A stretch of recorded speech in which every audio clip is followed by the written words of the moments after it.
Welcome to another edition of East LA Sports Scene, as we now know it as EastLASportsScene.com. Nonetheless, it's multimedia. It's a chance for us to stay linked to you, our viewers here in East Los Angeles and beyond, wherever, of course, the mighty internet can take us. And we know now that it is www for worldwide, but our emphasis is right here on our people, our gente, nuestra raza aquí en East LA. And we're speaking, of course, with many talented individuals that come from our community, many times not seen and not even heard from, but we are there. We are part of every mix in society, and it goes from, of course, the high professional level to all the way down to students in school. So that's the breadth and scope of our people in this society in the United States of America. We are coming to you directly from Boyle Heights. We're proud of our Chicano heritage. We're proud of our Mexican heritage. They both come together here in East LA, and it's a predominantly brown situation here in East LA. We thank the Lord for having us and giving us this opportunity here on EastLASportsScene.com. So here we go now with today's show, and a very different but a special one, because we are featuring Mr. Eddie Ruvalcaba, who has a different eye on the prize here for all of us in East Los Angeles. Eddie is coming to us from Boyle Heights in East LA, and his main contribution to our society is he sees it as a photographer, a professional photographer on many levels. And Eddie, let me say welcome to the show. Thank you, Mr. Cabrera. It's an honor to be here. Eddie, and we were glad that you're here because through our medium here, we're able to open up another horizon to our youngsters, to anyone watching this. We, of course, have always focused on sports. You like sports. That's how you started out. And yeah. Eddie, let's tell the story now. We got to go right to the root. Yes, when sir. Mom and Dad brought you up and here in East LA, let's go from there. And what drove you, what motivated you, and gave you that passion to come into photography? Well, I was born in East Los Angeles Doctors Hospital. We lived there in City of Commerce up to my first year. And then we moved into Boyle Heights on 2nd Street by Evergreen Park.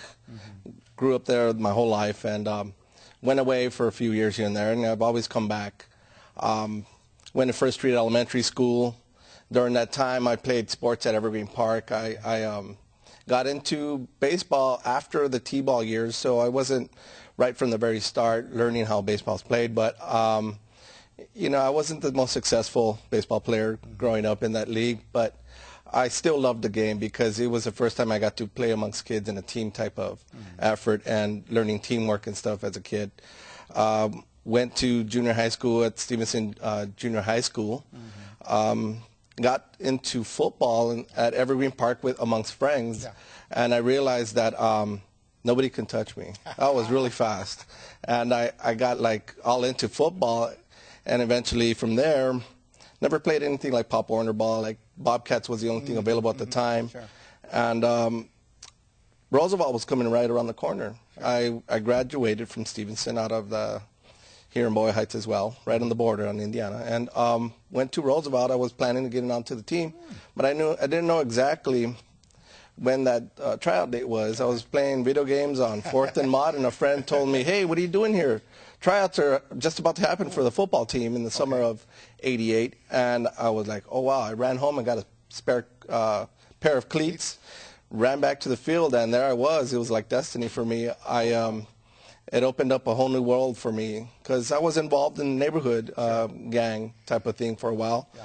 And when I got to Roosevelt and into the football program, it totally took me away from the streets. And that pretty much was like a salvation for me. You know, it saved me from the streets pretty much. Yeah. Took away all my time, and it changed my life. When I was going there, I was expecting to see big old strong brawny guys as coaches, and I saw this two small men. Robert Ochoa and Tony Bautista. Oh, boy. They were about as tall as me, 5'2" and stuff. And the first thing I learned was there are no quitters allowed on that team, and to never give up. And to this day, I still live by that. I never give up. And as many adverse situations that I've been in over my 37 years of life. That has always been like my foundation and how I do things. And anything that of an obstacle that comes my way, I never give up. So I persevere to overcome any obstacles. Now, that's the first third of your life. Eddie is, of course, in the developmental stage as a child. A community member, a kid that hung out at the recreation center, passion to play the sport, and had good friends. And then, so as you say, the mix is sometimes we have some friends that kind of go astray, but you overcame that through sports. And we've always stressed that sports is a good medium to get into because one is going to teach discipline. Yes. And so set you for different goals that you have in life. But now you're at Roosevelt, so you're in full Rough Rider regalia. You're playing for the team. And let's talk about the career at Roosevelt. Well, I made the team, but I had not earned my jersey in the first 3 weeks, my 10th grade year there, on what they call the B League. Now they call Frost-Off. And I almost gave up. But like I said, that stood in my head to never give up. And I was doing the chain gang on the sidelines for the team, and I just got really mad. I almost gave up. And that fourth week of the season, I was super angry. Oh, and I let everybody have it. The starters and all in the practice that we were doing. I was doing dummy defense and dummy offense, and the starters got it from me. I cracked everybody. And I got cracked too, though. And everybody was looking at me like, damn, Ruvalcaba is kicking butt out there. And at the end, Coach Ochoa brought out a jersey, yonder jersey, and I was on the sidelines in full uniform for the first time during the fourth week of that season.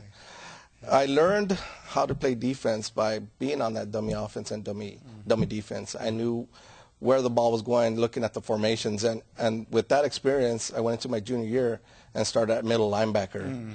And I could identify offenses because I knew, little tricks like look at the running back's eyes. He's going to tell you where he's going all the time. Look at the heavy side of the line. That's usually where they're going to go. And then you put those things together. I would meet him at the line and behind the lines. And for the first time in my life, I had success at a sport. And, it was always, strike three for baseball. And Basketball was good. I was good in basketball until everybody else started growing. I stood this small. I was really fast, though. I was a great defense player when it came to basketball and friends at the local parks and schools. And that's why I kind of stood more with football and baseball because it didn't require the height so much. Okay, Eddie, let's move forward here in the interest of time because we got to get the full story in. So now it's graduation day, and that moment comes for you and your family and all your relatives to see you graduate from the high school. Roosevelt. And that's the tipping point, the first big decision. What am I going to do? Where am I going for my continuing education? Well, I went into East Los Angeles Community College. And I was still in connection with Coach Sid at Roosevelt. He needed assistance, and I was more than happy to help out. While I was trying to attend East LA College, I entered late. And the only class available at the time was photography. So I took it up, and while I was coaching, I was also taking pictures. And this was, of course, back in the film days. And I'm learning as I'm going type of thing with what I really need. I was out there with a little 50-millimeter lens, and I was taking pictures from miles away of the action. It was nothing like I ever seen in the magazines and the news and all that stuff. So I knew that I needed to start investing into equipment and stuff if I could, but at the time I didn't have a job. So my college career ended real quick at that moment because it was time to start paying bills and everything, being out of high school.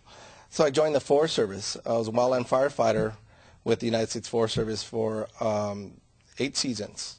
Eddie, hold that thought. Yes, sir. We're going to come back to Eddie Ruvalcaba now join in the U.S. Forest Service because everything Eddie is telling us has a link, has a reason. As they say, things happen for a certain reason. We're going to find out more about Eddie Ruvalcaba and his pursuit of excellence in photography, which has taken him to the point that he is now at a very high level working with high schools, with colleges, with Associated Press, with you name it, Sports Illustrated on call, and possibly the NFL, doing all kinds of stringing and just getting his work shown at a higher level. We're going to continue on with our story here, one-on-one with Eddie Ruvalcaba, and we're going to see some of his very, very excellent work in just a minute. You're watching EastLASportsScene.com. We'll be right back.